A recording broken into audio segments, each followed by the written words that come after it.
nais ng Diyos tayo'y magmahalan at huwag mabuli sa kasalanan. Ngunit sadyang ang tao'y marupok at kay galingang matalino. Buhay natin sa mundo'y maikli, di natin dapat sayangin. Bawat araw sa ating buhay, ipaglingkod ng lubusan sa ating Diyos na siyang lumalang at sa ating kapwang nangangailangan.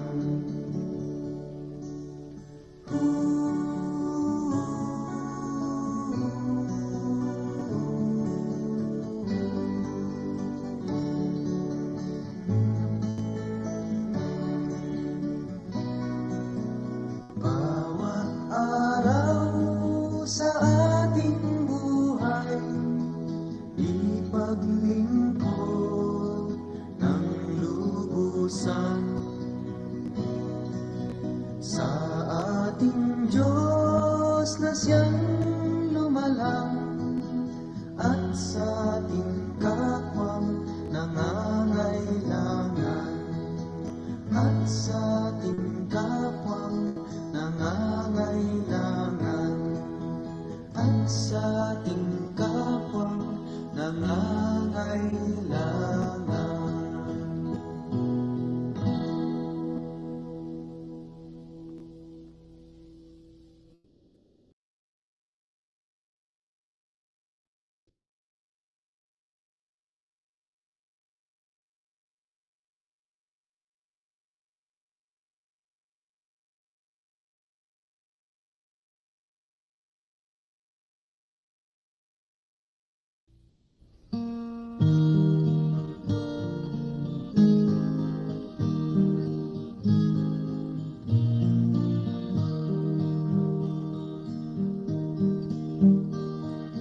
Nang kita'y di pa nakikilala na Panginoon ang buhay ko, nadaramang lagi ay kalungkutan, kabiguan, hirap at dusa.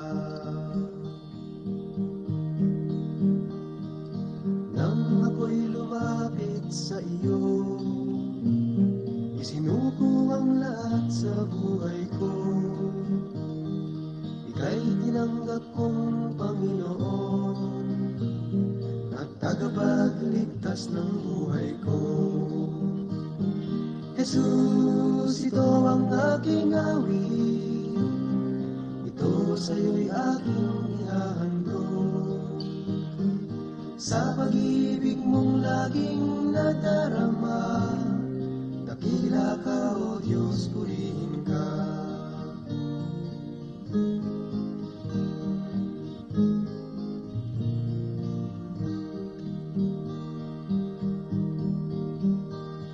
Pagsubok man sa akin dumating, ako'y hindi mo pababayaan.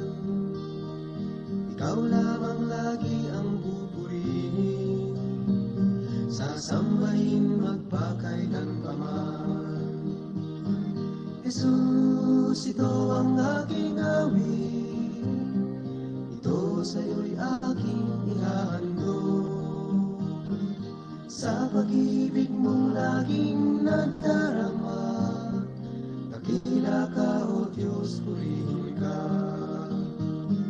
Jesus, ito ang aking awit, ito sa'yo'y aking ihahandog. Sa pag-ibig mong laging nadarama, dakila ka, O Diyos, purihin ka. Dakila ka, O Diyos, purihin ka. Dakila ka, O Diyos, purihin ka.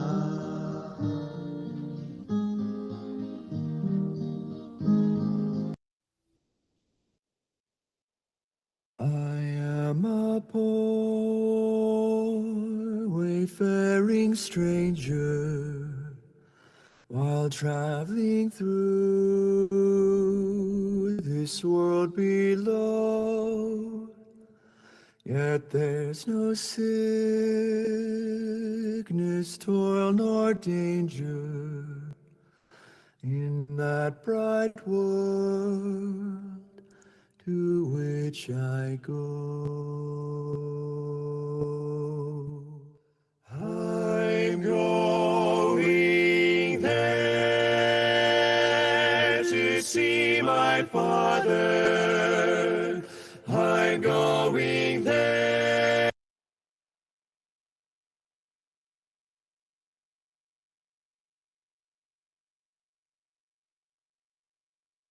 Magandang gabi po sa inyong lahat. Welcome po sa ating Hope Meeting. Una po, nagpapasalamat tayo sa ating Panginoon sa pag-iingat at paggabay niya sa atin sa buong maghapon. Siyang patuloy na nagbibigay ng buhay at kalakasan sa atin. Purihin ng Panginoon.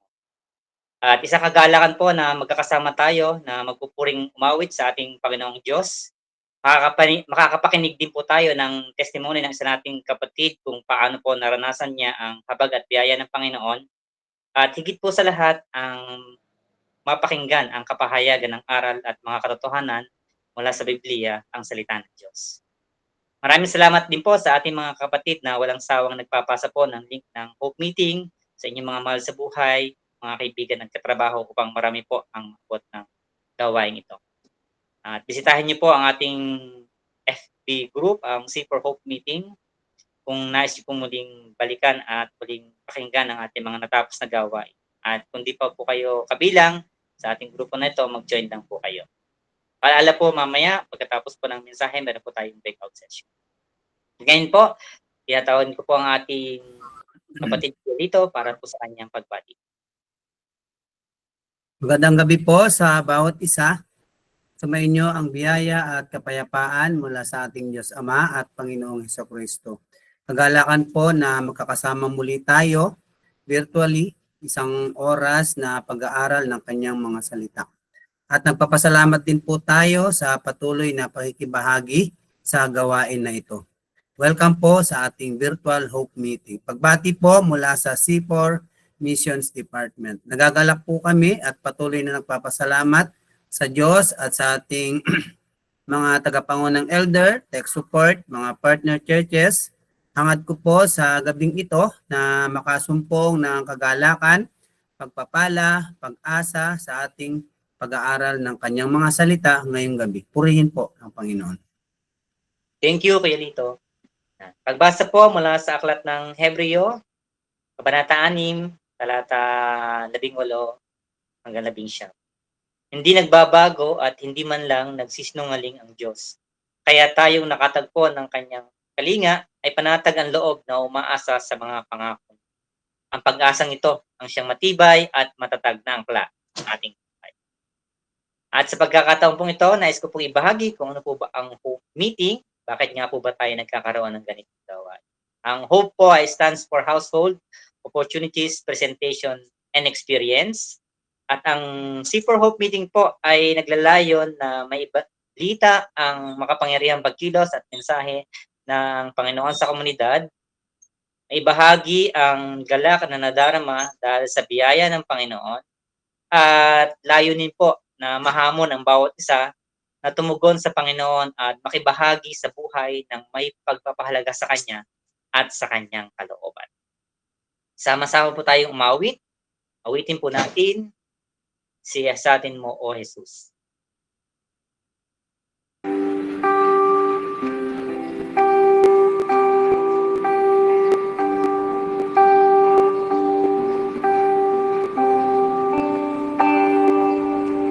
Siyasatin mo, Jesus, ang puso ko sa kasalanan nagawa laban sa'yo. Nagtatapat, sumasamo, lumudulog sa harap ng banal mong trono. lumalapit, di man karapat-dapat sa kabanalan mo. Biyaya, kawan, kapatawaran sa'yo ay nakamtan ko, o aking Jesus.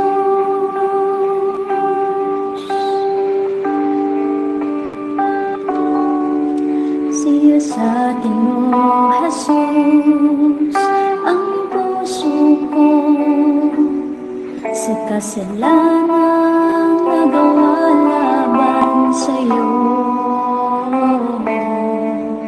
Nagtatapat,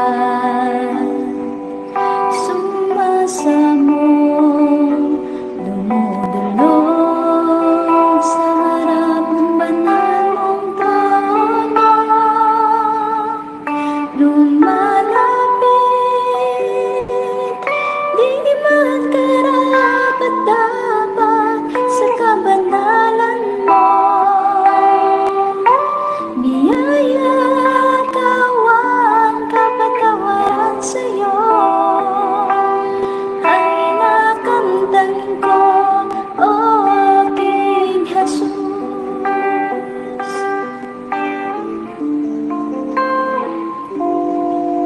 Lumalapit, di man karapat-dapat sa kabanalan mo. Biyaya, kawan, kapatawaran sa'yo ay nakamtan ko, o aking Jesus. Ay nakamtan ko, o aking Jesus. Ay nakamtan ko, o aking Jesus.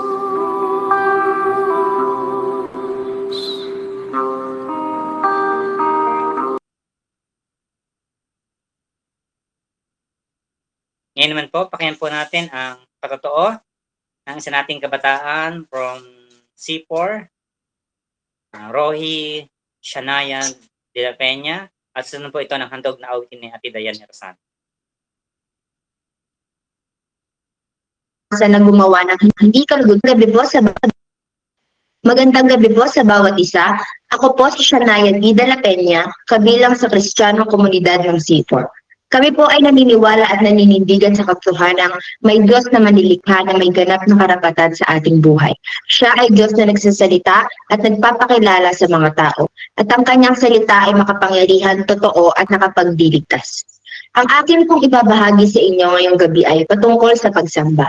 Tanda ko po noong ako ay nasa elementary days pa lamang, ay naisasama po ako ng aking lola Nita at aking mga tita sa pag-attend ng Sunday service. Kasama ang aking mga pinsan. Palagi rin po kami noon sa Sunday school uma-attend dahil mga bata pa nga lang po kami. Natutuwa ako noon na umattend kasi marami kaming ginagawa doon sa Sunday school gaya ng nagko-color kami, nagdo-drawing, sumasayaw at kumakanta. Pero hindi consistent ang pag-attend ko noon dahil nga bata pa lang ako at minsan ay hinahayaan lang kami ng tatay at nanay ko na di mo gisingin ng linggo ng umaga. Siguro ay dahil naaawa sila na maaga pa lang ay gigising na kami. Noon din po ay uma-attend na kami ng SBC sa bahay ni Lola Tita, sa pangunguna po ni Tita Lila. Wala pa ako masyadong maintindihan kapag nag-aaral kami ng salita ng Diyos. Kapag nga tinatanong nila ako about sa topic ay wala akong maisagot. Minsan pa nga ay naiyak na lang ako. Dahil bata pa at wala pang naiintindihan sa mga aral na aming ginagawa patungkol sa mga salita at utos ng Panginoon, ay di ko rin maiwasan na gumawa ng hindi kalugod-lugod sa Panginoon. Tulad ng pagmumura, makikipag-away sa aking mga kapatid at pinsan, at minsan ay hindi sumusunod sa magulang. Minsan din ay nadadala ko ng makamuntong gawain, ngunit salamat sa Panginoon dahil lagi sila lola at tita nila na nagtutuwid sa akin. Sa paglipas ng panahon at ngayon ay nakapagtapos na rin ng high school at sa patuloy na pag-attend ko sa pananambahan at sa aming SBC, unti-unti kong nauunawaan ang mga utos at aral sa Biblia na aming ginagawa. At alam kong iyon ay dahil sa biyaya ng Panginoon. At ngayon ay may kusa na rin po akong gumising ng maaga, lalo na pag-araw ng linggo upang sumimba. Salamat kina Lola, Tita Nila na hindi nagsawa sa akin upang ako ay magpatuloy at di malayo sa ating Panginoon. Nakakatuwa dahil sa patuloy ko na pag-attend sa gawain ay nakabilang din ako sa Rohi. Isang samahan ng kabataan na kung saan kami ay tinuturuang maging mabuting tagasunod ng Diyos. Itinutuwid kapag nagkakamali at tinuturuan na makisalamuha sa kapwa kabataan. Salamat kina Pastor na hindi nagsawa sa amin at siya ang ginamit ng Panginoon upang kami mga kabataan ay magkaroon ng takot sa Diyos.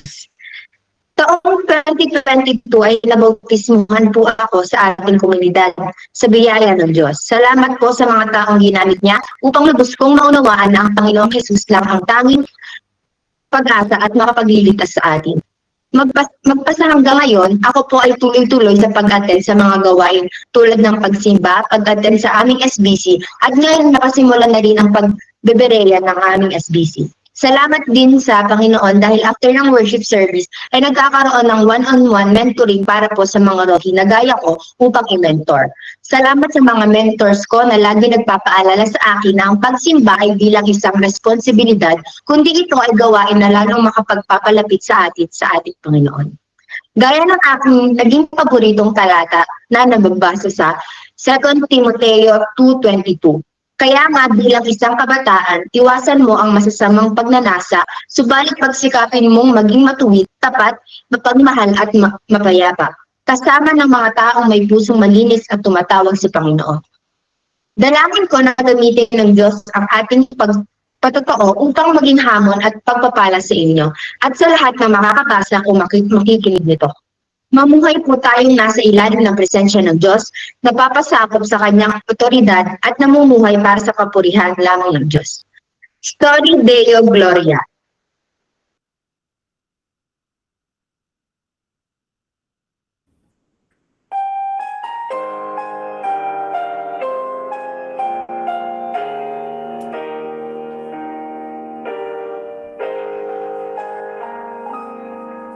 Tayo'y mga manlalakbay sa sanlibutan,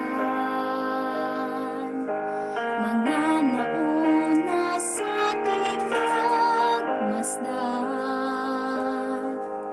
Sila'y nagpapatibay, ang buhay ay patunay sa katapatan sa atin ng Diyos na nagtataguyod. Palibot ng kailangan ng mga saksi, takbuhin natin ipan sarili, nakasunod sa atin at hindi alalahanin, gaya ng nauna sa atin, buhay sinunan natin. O nawa'y masumpungan, may katapatan, ng mga nasa ating likod ay huwarap.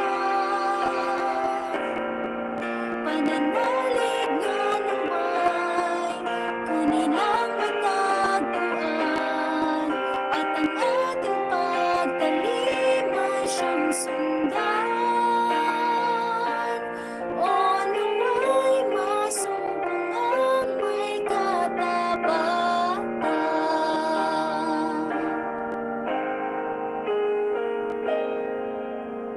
Pagtakbuhin ay napagtagumpayan, kung susundan nilang naging daan.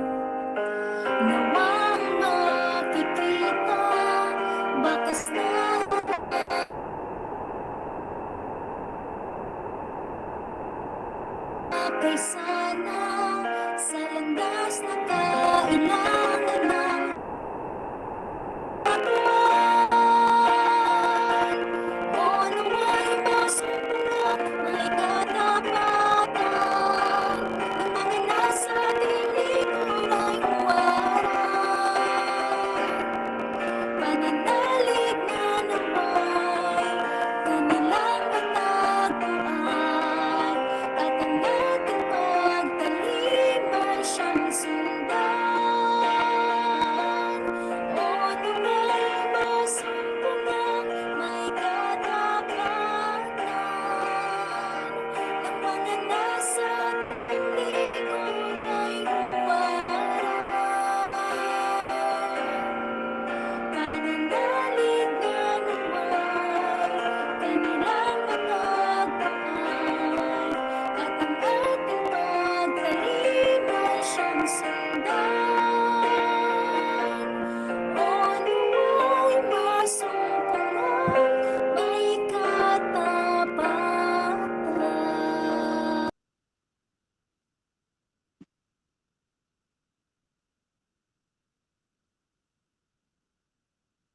Maraming salamat sa ating kapatid Rohi Shanaya sa iyong buhay.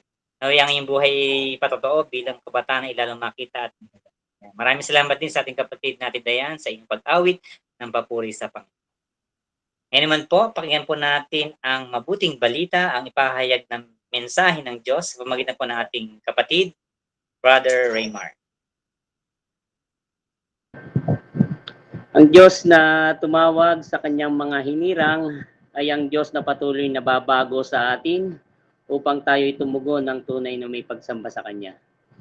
Sa pamamagitan ng kanyang mga salita, tayo ay tinuturuan sa pamamagitan ng komunidad na ipinagkaloob sa atin, tayo po ay pinapaalalahanan.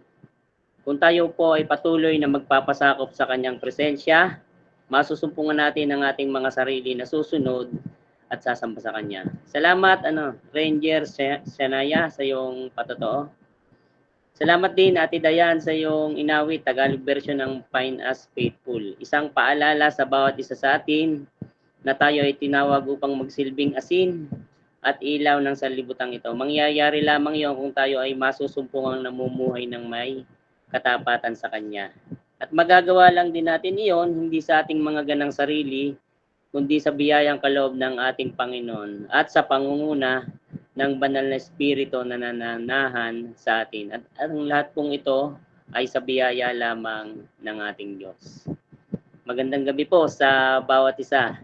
Kagalakan po na kayo po ay makabahagi sa gawain ito ngayong gabi. Sa pagkakataong pong ito, ay tayo po ay mananalangin. Samahan niyo po ako sa isang maikling panalangin. Aming Ama, salamat po sa gabing ito na muli kami po ay nagkakatipon virtually. Salamat nga po, Panginoon, dahil kayo po ang Diyos na mabiyaya na patuloy na siyang nangunguna sa bawat isa. Amin pong ipinapanalangin ang aming pong ang aming pong bansa. At idinadalangin po namin sa inyo, Panginoon, ang mga bagong nahalal na leader, mga tagapanguna ng aming bansa na nawa po, bigyan niyo sila ng karunungan na nagmumula sa inyo. Dalangin po namin na masumpungan silang matapat kanilang mga tungkulin na kanilang gagampanan. Dalangin po namin ang inyong pangunguna. Boyfriend na! Si Kim? Dalangin din po namin, Panginoon, ang bawat mamamayan na Pilipino, lalong higit kami mga mananampalataya na patuloy na matutong sumunod sa mga itinakda niyo pong mamumuno sa aming bansa. Dalangin po namin na kami ay matuto na gumalang at dalangin po namin na kami matutong sumunod sa kanilang mga alintuntunin na ipapatupad. Dalangin po namin na bigyan niyo kami ng karunungan kung paano sila susundin. At bilang mga mananampalataya ay makita kami na talaga na nagpapasakop una sa inyong kapangyarihan, kadakilaan at maging sa inyo pong mga itinakdang mamumuno sa aming bansa. Amin pong dinadalangin din ang aming pong mga kapatid ngayon na dumaranas ng pagkakasakit. Nilalapit po namin sa inyo si Ate Mayan. Salamat nga po dahil sa normal result ng kanya pong mga lab test. At yun nga po, siya po nasumpungan ng may UTI. Dalangin po namin na kayo nga po ang magpapagaling. At nawa po doon sa gagawing ultrasound, nawa po ay patuloy na provision ay pagkakalob niyo sa kanya. Dalangin po namin na kayo nga po ang kakatagpo sa kanyang pagkakasakit na ito. Pagalingan, provision sa mga test na gagawin. Kayo nga po sasama sa kanya. Maging kay Kuya Bonnie, dalangin ko po na patuloy na kalakasan ng pangatawan, lalo na nga po sa nararanasan na pagkahilo. Kayo nga po sasama sa kanya. Dalangin din namin si Ate Bioli Tere. Pong dalangin na nawa po yung kanyang kidney ay lumakas, Panginoon. Maging mabisa yung kanya pong iniinom na gamot. At nawa sa 1 week na observation ay nandun po yung improvement ng kanyang kidney. Nawa po ay hindi na nga po umantong pa sa dialysis. Dalangin po namin, Panginoon, na kung lulobin nyo ito yung makuha sa gamot, Panginoon. Dalangin din namin ang iba po namin kapatid na may mga karamdaman din. Hindi ko man po batid lahat sila kung ano pong sakit. Kayo nga po ang kakatagpo at magpapagaling sa kanila. Dalangin namin na alisin niyo po anumang takot, kundi sila po'y maglagak ng pagtitiwala sa inyo, Panginoon. Amin pong dinadalangin din ng mga kapatid namin na dumaranas ng problemang pinansyal. Kaya nga po ang patuloy na sasama sa kanila, Panginoon. Nawa po'y maranasan nila ang inyong pong kasapatan. Dalangin din namin may mga problema sa relasyon, kaya nga po ang ihipo sa kanilang mga puso, mayanin nawa ang pag-ibig, at makita nila, Panginoon, ng mga salita mo na gabay at makapangyarihan. Na kayo po ang Diyos na siyang unang umibig sa amin. Dalangin namin na ito'y maipadama rin namin sa mga kapatid namin, lalo na nga po, Panginoon, sa mga kapatid namin na doon na may hindi pagkakaunawaan. Kaya nga po ang kumilos sa gabing ito sa mga kapatid ko po na nakabahagi ngayon, dalangin namin ng magandang koneksyon, magandang signal, maging maliwanag ang kapahayagan ng inyong pong mga salita. Dalangin ko po na kayo nga po manguna sa akin sa pagpapahayag ng inyong mga salita, karunungan, at nawa po ay tanging salita mo lamang ang aking maibahagi sa kanila. Sa gabing ito, pinagkakatiwala po namin ang gawain ito sa pangalan ni Jesus. Amen. Amen. Isang Amen.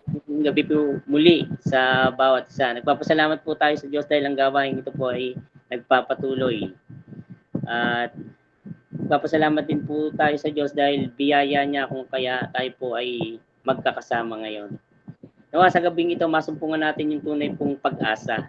Pag-asa hindi sa sinumang tao, pag-asa hindi sa anumang samahan, kundi ang pag-asang ito ay tiyak mapanghahawakan, tapat at mapananaligan, walang iba kundi sa ating Panginoong Jesucristo at sa kanyang makapangyarihang salita. Nagpapatuloy po yung tema natin sa taong ito, the sovereign power of the Almighty at work in the community, all for His glory. Ang ating Diyos po ay soberano. Kapag po sinabing soberanong Diyos, siya po ay pinaka makapangyarihan sa lahat, pinakadakila sa lahat. At sa katangian niyang ito, wala pong sino man ang makahihigit, walang sino man ang makakapantay sa Kanya. Nag-uumapaw po ang Kanyang kapangyarihan at kadakilaan kung kaya siya ay lumikha, bunsod ng Kanyang sariling nais at pagtatakda. Siya po yung Diyos na manlilikha at sa pamamagitan ng Kanyang makapangyarihang salita, nalikha ang lahat ng bagay. At walang bagay na nalikha ng hindi po sa pamamagitan niya. Sa makatuwid, lahat ay Kanyang pag-aari. At lahat ng bagay, maging tao, tayo, na pinaka-espesyal sa lahat ng Kanyang mga nalikha ay mayroon siyang karapatan. Tayo po ay Kanyang pag-aari. At ang Diyos ding ito ay kumikilos sa atin upang tayo ay makapagbigay ng kaluguran sa Kanya. At ngayon po sa gabing ito, atin pong pag-uusapan kung paano ang Diyos na soberano ay kumilos sa kanyang nilikha, na kung paano nahayag ang kanyang pagkilos sa tao na kanyang nilikha. At ang kilos na ito ay sa pamamagitan po ng kanyang dakilang biyaya. Isang dakilang biyaya po na walang sino man sa atin ang karapat-dapat. Ito'y kanyang kaloob ibinigay hindi sa kung anong meron sa atin.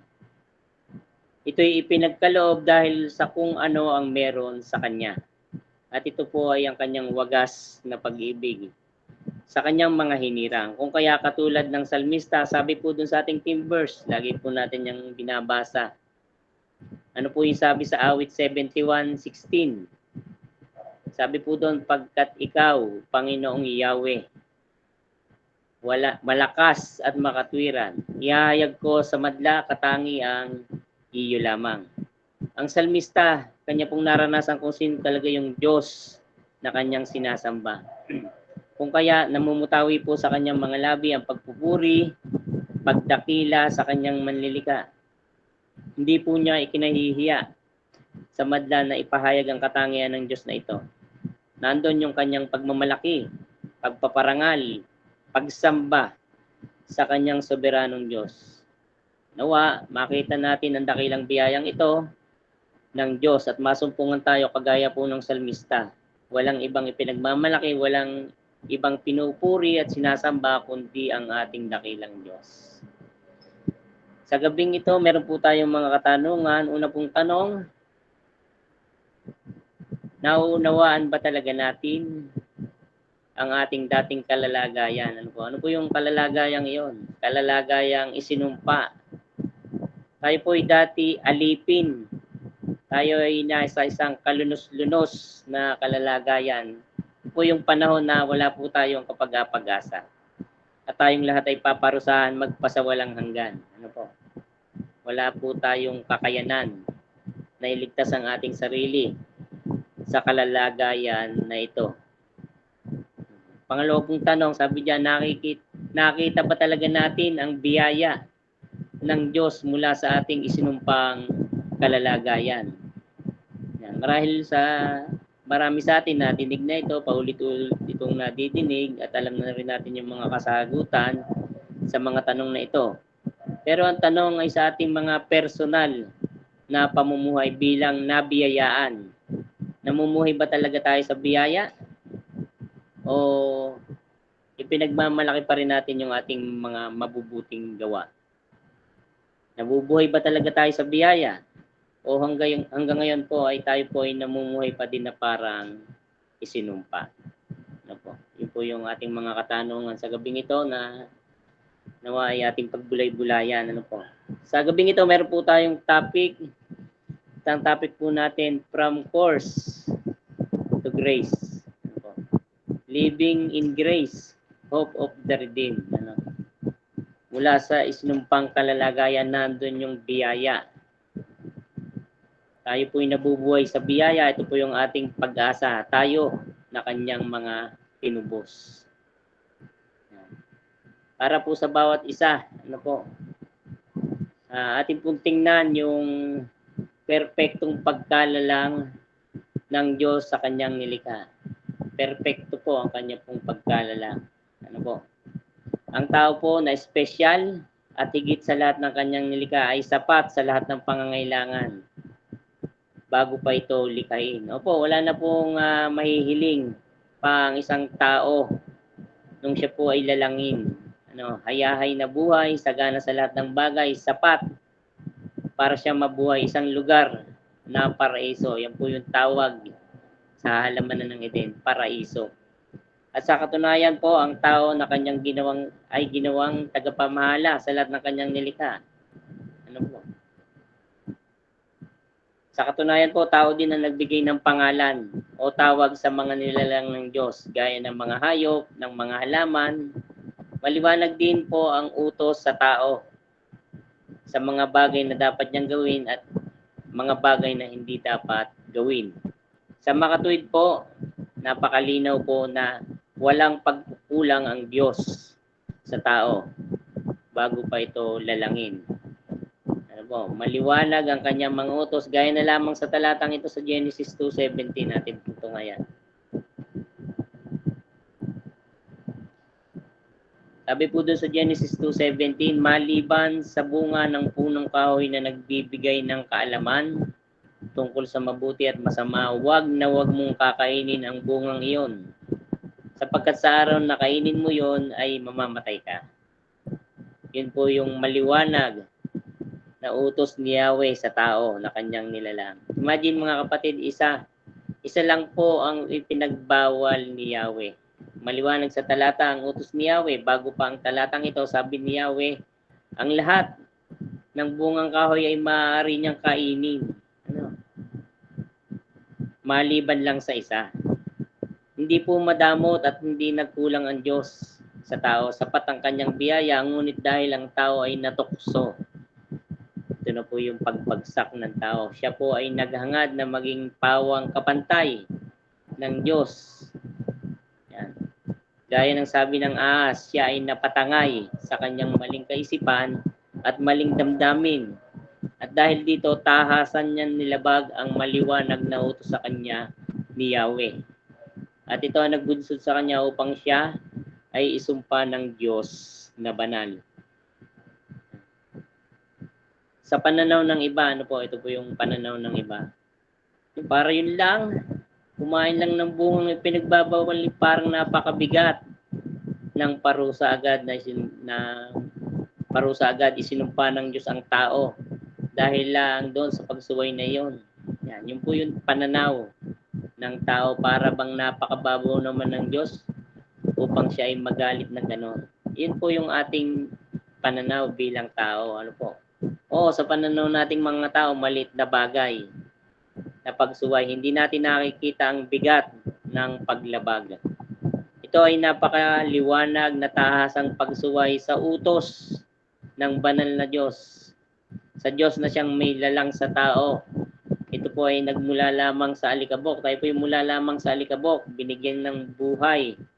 Hiningahan lamang ni Yahweh kaya nagkaroon ng buhay. Ang lakas ng loob na labagin ang kanyang manlalalang. At dahil sa pangyayari pong yon, ang tao po ay isinumpa. Ayan. Atin po tingnan yung course o yung sumpa.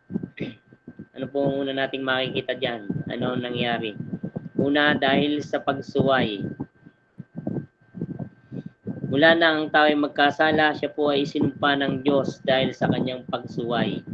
At ito ang hatol ng Diyos sa tao. Sabi po doon sa Genesis chapter 3 verse 14 to 21. At sinabi ng Panginoong Yahweh sa ahas, sa iyong ginaway may parusang dapat na ikaw lang sa lahat ng hayop ang magdaranas. Mula ngayon, ikaw ay gagapang at ang pagkain mo ay alikabok lamang. Kayo ng babae aking pag-aawayin, binhi mo't binhi niya'y lagi kong paglalabanin. Ang binhi niya ang dudurog sa iyong ulo, at sa sakong niya ikaw ang tutuklaw. Sa babae naman ito ang sabi, sa pagbubuntis mo'y hirap ang daranasin, at sa panganganak sakit ay titiisin. Ang asawang lalaki iyong nanasain, pasasakop ka sa kanya at siya mong susundin. Ito naman ang sabi ng Diyos kay Adan.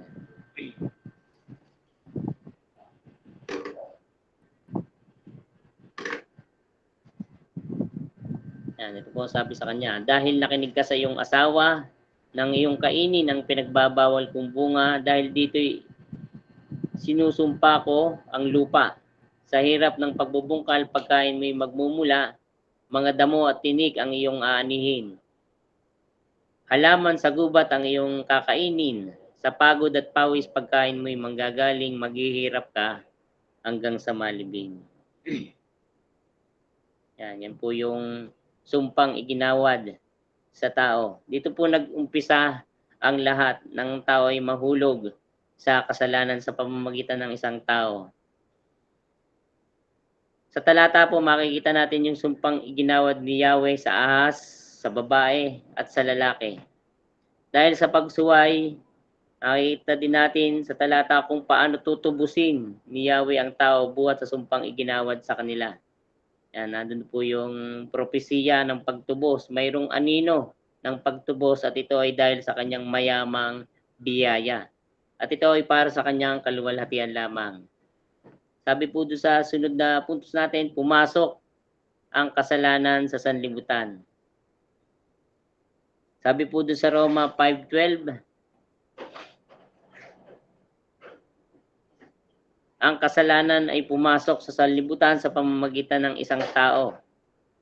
At ang kamatayan ay pumasok sa pamamagitan ng kasalanan. Dahil dito, lumaganap ang kamatayan sa lahat ng tao sapagkat ang lahat ay nagkasala. Yan, sinabi rin po sa Roma 3:23, ang lahat ay nagkasala at walang nakaabot sa pamantayan ng Diyos. Ano ba yung kamatayang tinutukoy dito? Hindi lang ito physical death, kundi ito po yung spiritual death. Ang tinutukoy dito, mula nung magkasala ang tao ay napahiwalay sa Diyos. Siya po ay patay spiritually. Yan. Po yung malimit nating marinig, totally depraved. Wala po tayong kakayanan na piliin ng Diyos at ang mga bagay na ukol sa Diyos. At ito din po yung maliwanag na sinasabi sa Roma 3:10. Para tayong living dead. Ano? Buhay nga tayo physically pero patay ang ating mga espiritu. Dahil sa sumpa ng kasalanan, tayo lubusang napahiwalay sa Diyos. At dahil sa sumpa, tayo po ay napawalay sa Diyos. Ano po? Yun po yung sunod, ano po? Pagkawalay sa Diyos. Sabi po sa Isaiah 59:2, ang masama ninyong gawa, ang dahilan ng pagkawalay ninyo sa Diyos. Nagkasala kayo, kaya hindi ninyo siya makita at hindi niya kayo marinig. At ang kasalanan ng tao ay hindi nag-uumpisa sa panahon na siya po ay may malay na. Ano po? Iniisip ng iba, ganoon. Pero dahil sa bangis ng sumpa, ang kasalanan ay sa panahon na hindi pa man tayo ipinapanganak. Hindi pa tayo isinisilang, naroon na ang kasalanan at ang bawat ipinapanganak na sanggol ay may kasalanang mana o may kasalanang taglay o likas. Anong sabi ni David sa Aklat ng Mga Awit? Awit 51:5. Ako'y masama na buhat ng isilang, makasalanan na nang ako'y iluwal. Yan yung sinabi ni David sa kanyang awit, pagpapatunay na ang kasalanan ay minana ng sangkatauhan. Kahit nasa sinapupunan pa lang po tayo ng ating ina, nandun na ang kasalanan. At hindi ito matatakasan dahil ito po ay sumpa sa tao at ito yung kalunos-lunos nating kalalagayan. At dahil po sa sumpa, kamatayan at kaparusahang pangwalang hanggan. Yan po yung ating inaani. Roma 6:23, ano po sabi doon? Sapagkat kamatayan ang kabayaran ng kasalanan. Ang Diyos na dakila, makapangyarihan sa lahat, siya po'y banal. Wala siyang anumang batik ng kasalanan at siya ay ganap. Siya po ay lubos na napopuot sa kasalanan at sa makasalanan. Dahil dito, mabigat ang parusang gawad sa nasabing paglabag.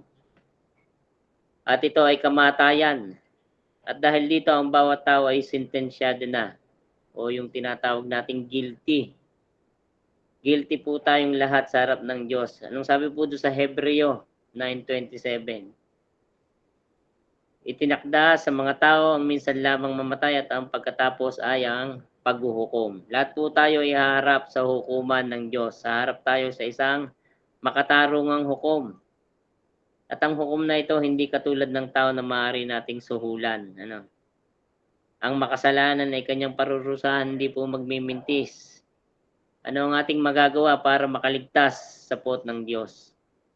Yan, maraming tao ganito mag-isip na mabuti daw ang Diyos ay mahabagin, ang Diyos ay mapagpatawad at punong-puno ng pag-ibig. Hindi niya hahayaang ang tao ay mapahamak at mapunta sa impyerno.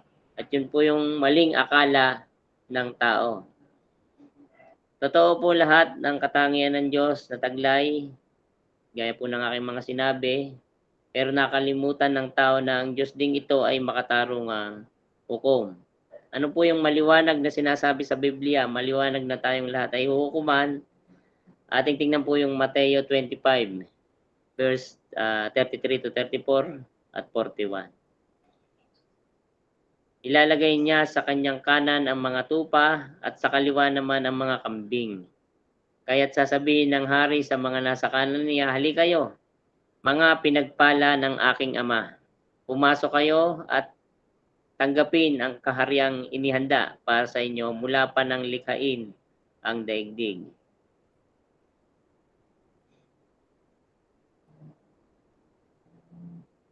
Sasabihin naman niya sa mga nasa kaliwa, "Lumayo kayo sa harapan ko, kayong mga isinumpa. Doon kayo sa apoy na di mamamatay na inihanda para sa dyablo at sa kanyang mga kampon." Maliwanag po ang sinabi sa talata na hindi lahat ay papasok sa langit. Ganyan po kasi yung iniisip ng marami, lahat daw ay papasok naman sa langit. Tiyak po na mapapahamak at mapupunta sa impyerno at hindi nagbibiro ang Diyos. Ang hari, kapag po ang hari ay nagsalita, kailanman ito po'y hindi mababali. Ito po'y tiyak niyang isa sa katuparan. Ngayon, ano po ang magagawa ng tao? Meron naman mga tao ganito naman mag-isip. Okay naman daw sila ni Lord. Ano? Na sila daw naman ay mababait, na wala silang inaagrabyadong tao, mas mabait daw naman sila kaysa sa iba. Ito po yung kalimitang linyahan nila, no? Marami daw hindi raw po sila nakakalimot sa Diyos. Sa kanilang pananaw at pamantayan, sila po ay papasa sa Diyos at sila ay makakapasok sa langit dahil sa mga ito. Ngunit isa uli itong malaking pagkakamali at pamumuhay sa maling akala. Meron po silang mga pamantayan. Iyon po ay kanilang pamantayan. Mga kapatid, dahil sa ating kalunos-lunos na kalalagayan, wala tayong kakayahan na iniligtas ang ating mga sarili. Kahit pa yung mga inaakala natin wari papasa sa pamantayan ng Diyos, hindi kailanman uubra. Sa Diyos na perpekto, banal, at ganap. Ano po? Anong sabi ng kanyang mga salita sa aklat ng Isaiah 64:6? Ang mabubuting gawa natin ay maruming basahan sa harap ng Diyos.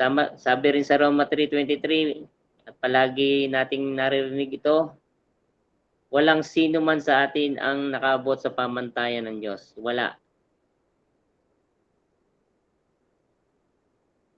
Kahit paanong ipinagmamalaki nating kabutihan o palagay sa ating mga sarili na okay ka naman o matino ka naman, at kahit kailan hindi yun magiging pamantayan ng Diyos.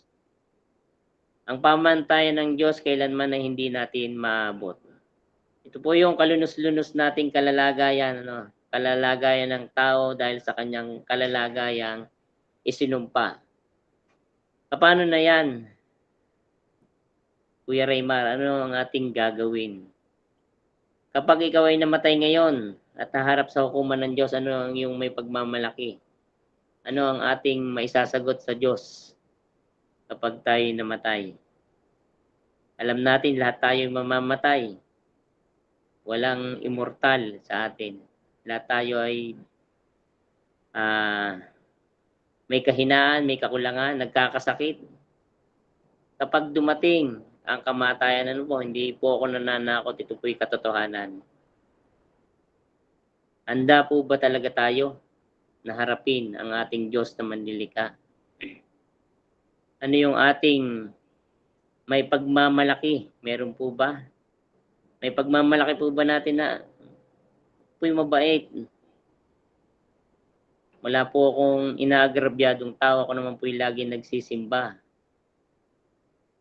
Ako'y nagbabasa ng Bible. Ano po? Yun po ba yung ating mga ipagmamalaki?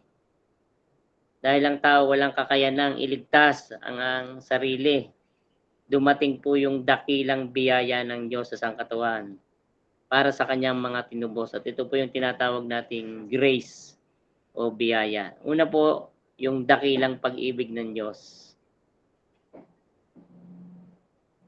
Yan, alam na po natin itong talatang ito, yung John 3:16. Very popular verse, gamit na gamit. Marami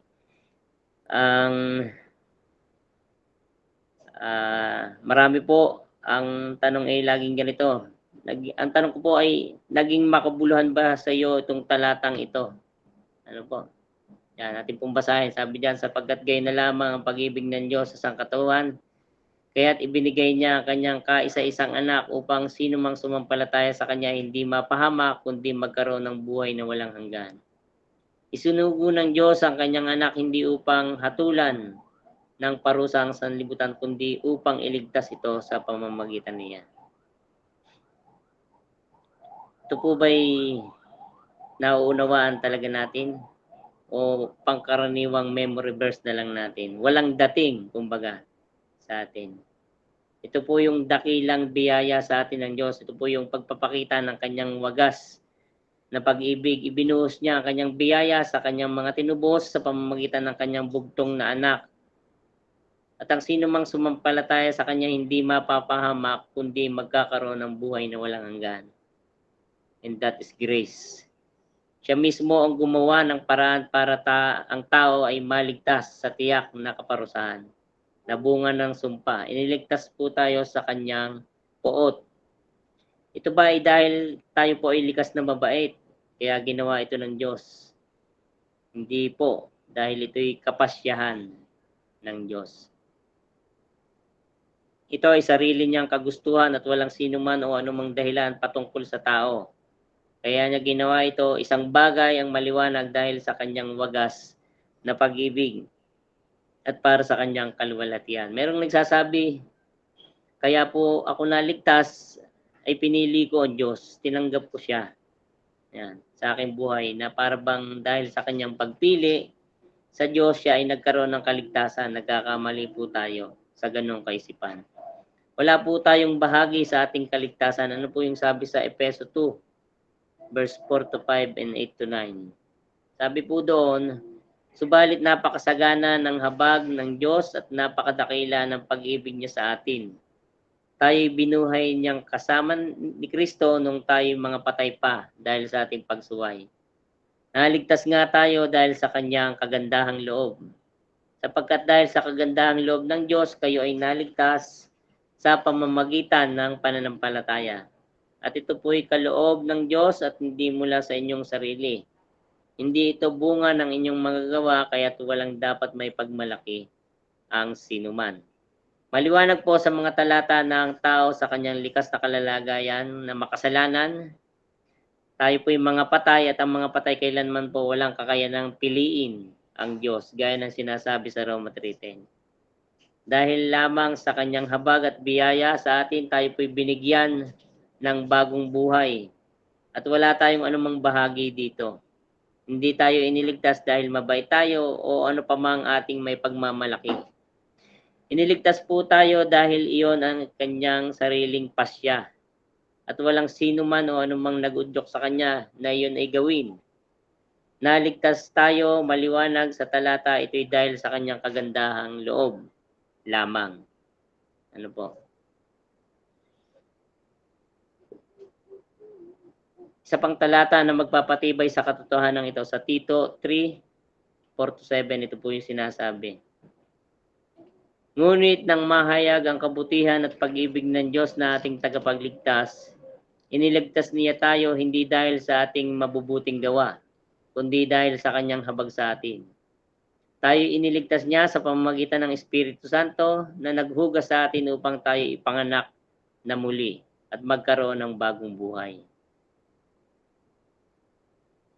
Masaganang ipinagkaloob ng Diyos sa atin ang Espiritu Santo sa pamamagitan ng ating tagapagligtas na si Jesucristo upang tayo gawing matuwid sa pamamagitan ng kanyang kagandahang loob at tayo maging tagapagmana ng inaasahan nating buhay na walang hanggan. Ang lahat po ay sa biyaya lamang ng ating Diyos. At ang biyayang kaloob na ito ay hindi po nawawala. Ano po? Ito po ay kaligtasang hindi mawawala. Meron po kasing naniniwala, nagsasabi na ang kaligtasan o ang biyayang kaloob na ito ay nawawala kapag po tayo ay nakagawa ng kasalanan. Ito ay maaaring mawala. Kaya ang basehan ng kaligtasan nila ay sa pamamagitan pa din ng kanilang mga gawa o parang merito na kailangan pa ding pagtrabahuan ng isang tao para matiyak ang kaloob na ito. Ngunit ano pong sinasabi ng Biblia patungkol dito? Sabi po sa John 10:27-30, nakikinig sa akin ang aking mga tupa, nakikilala ko sila. Sumusunod sila sa akin, binibigyan ko sila ng buhay na walang hanggan, kailanman hindi sila mapapahamak. At hindi sila maagaw sa akin ni numan. Ang aking ama na siyang nagbigay sa kanila sa akin ay lalong dakila sa lahat. At hindi sila maagaw ni numan sa aking ama. Ako at ang ama ay iisa. Tiniyak ng Diyos na ang kanyang tunay na tupay hindi maaagaw ni numan. At kailanman sila po ay may tiyak na kaligtasan dahil ang tunay na tupay hawak niya sa kanyang mga kamay. Ano po ang sabi dun sa John 5:24? Pagkatandaan ninyo, ang nakikinig sa aking salita at sumasampalataya sa nagsugo sa akin ay may buhay na walang hanggan.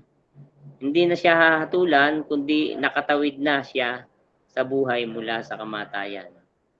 Dati tayo pong mga isinumpa, hahatulan, at tiyak na paparusahan, ngunit dahil kay Kristo, tayo po ay may bagong katatayuan.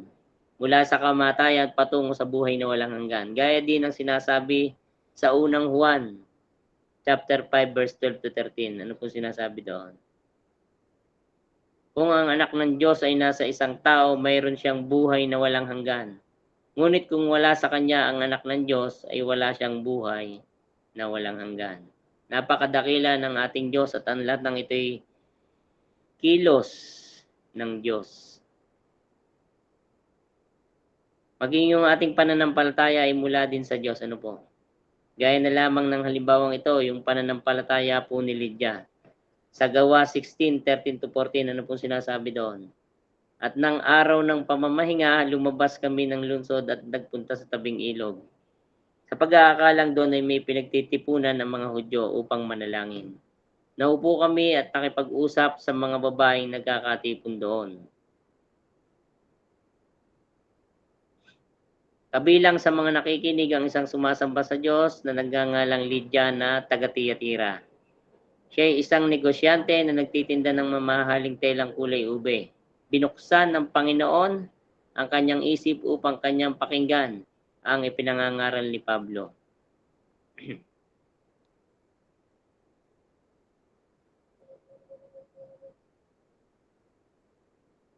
Yan. Makikita natin sa talata na ang Diyos ang kumilos sa puso at isip ni Lydia upang ang mga salitang ipinapangaral ni Pablo ay kanyang panampalatayanan. Ang lahat ng ito ay dahil sa mayamang biyaya ng Diyos. Kaya ano ngayon ang magiging tugon natin? Ano po? Ito po yung hamon o application sa bawat isa sa atin.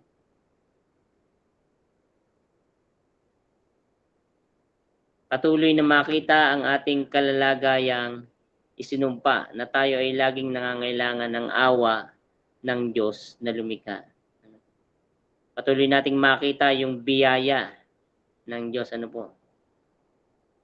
Pangalawa, aminin na wala tayong magagawa para iligtas ang sarili. Tanging pag-asa lamang sa kanyang biyaya at natapos na gawa. Yan po yung katotohanan sa mga aral ngayong gabing ito. Na kahit ano pang ating ipinagmamalaking kabutihan, hindi po ito magiging daan para tayo maligtas. Hindi ito magiging parang merito na pagka marami tayong nagawang mabuti ay papasa sa Diyos. Ano po? Hindi po yun ang basihan, kundi yung natapos na gawa lamang ni Kristo doon sa krus ng Kalbaryo. Pangatlo po, mamuhay na tunay na nabiyayaan. Lumalakad sa kanyang katwiran at kabanalan bawat araw. Masumpungan naman tayo na tunay na sumusunod sa kanyang katwiran at kabanalan. Makita natin yung dakilang biyaya sa atin ng Diyos. Pagpalain po tayong lahat. Salamat po sa inyong pakikinig.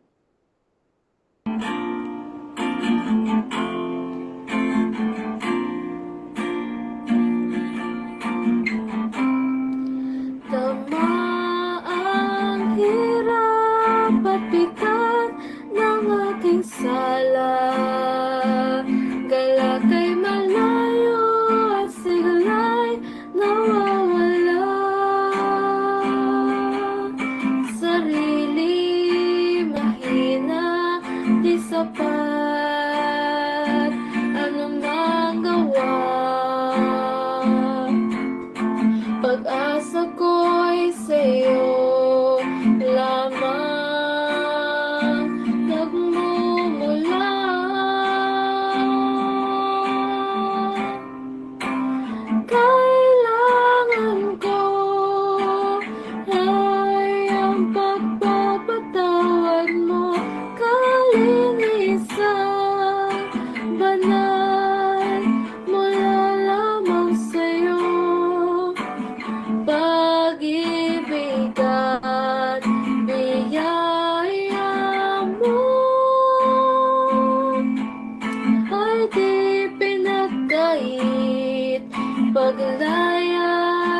Dama ang hirap at bigat ng aking sala. Dala kay malayo at sigala'y nawawala. Sarili mahina, di sapat, ano mang gawa. Pag-asa ko'y sa'yo lamang nagmumula.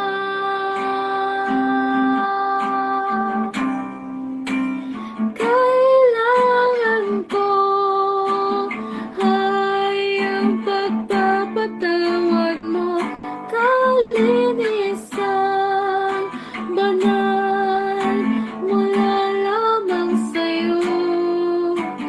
Pag-ibig at biyaya mo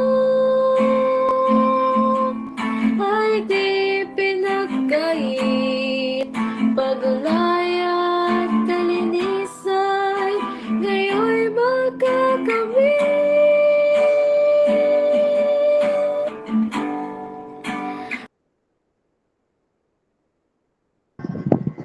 Manalangin po tayo. Panginoon, tulungan niyo po kami na patuloy na itong mga katotohanan ng inyong mga salita ay hindi lang po namin maunawaan. Tulungan niyo nga kami na talagang ito'y tumanim sa aming mga puso't isipan na talagang wala kaming may pagmamalaki sa inyong harapan. Tunay nga po lahat ay sa biyaya mo lamang. Tulungan niyo nga kami na wala kaming ibang may pagmalaki kundi kayo at yung ginawa sa amin, Panginoon. Tulungan niyo rin kami na kami tumugon na talagang nabiyayaan, Panginoon. Na kumikilos, nag-iisip, nagsasalita, na walang ibang ninahangad kundi magbigay kaluguran sa inyo. Tulungan niyo nga kami na mamuhay na iba sa dati naming kalalagayan, Panginoon. Dalangin namin, Panginoon, na kayo patuloy na kumilos sa aming puso, anumang pagmamataas, anumang mga iniisip naming pansariling kagustuhan, mga layaw ng laman. Tunay nga po kami talagang tunay na magsuko ng buhay sa inyo, Panginoon. Dalangin po namin na kayo nga po patuloy na kumilos sa amin, Panginoon. Hindi na kami magpadaya sa kaaway, hindi na kami mamuhay na makamundo, Panginoon. Mga po, tulungan niyo kami na manindigan sa inyong mga salita, Panginoon. Na bagamat kami inuusig, nandun ang mga kapighatian na aming nararanasan, dalangin namin na kami patuloy na tumingin lamang sa inyo, sa biyaya mo, sa inyong magagawa. Makita namin na kayo ang Diyos na makapangyarihan sa lahat, Diyos na soberano, na siyang tutulong sa amin, Panginoon. Andun marami kaming pinagdaraan ng pagsubok, iba-iba. Tulungan niyo po kami, Panginoon, na ang pag-asa namin ay makita namin, ang pag-asa namin ay pangwalang hanggan. Hindi po mapako ang aming mga isipan, aming paningin sa pansamantalang mundong ito, kundi patuloy namin makita ang pag-asa na inyong hatid sa hinaharap, Panginoon. Tulungan niyo nga kami, Panginoon, na maging matatag sa aming pananampalataya. Napakarami nga pong lumalabas na aral ngayon na kami tulungan niyo nga kami, Panginoon, na hindi kami madaya. Tulungan niyo nga kami na patuloy namin maunawaan ang inyong mga salita. Maraming salamat po sa mga ganitong gawain na kami patuloy na napapaalalahanan na tanging sa biyaya mo lamang kami nagkaroon ng katubusan, tanging sa biyaya mo lamang o kaya kami may buhay na walang hanggan. Maraming salamat po. Ito po ang aming dalangin sa pangalan ni Jesus. Amen. Amen.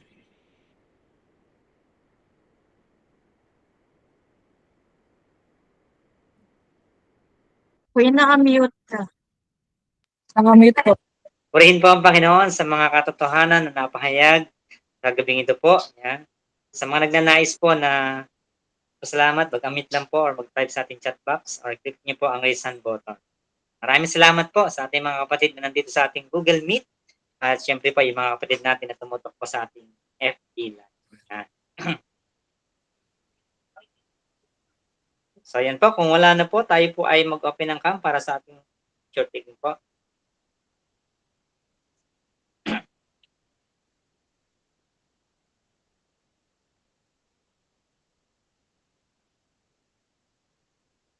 Okay po, bilang ako na Take care po tayo.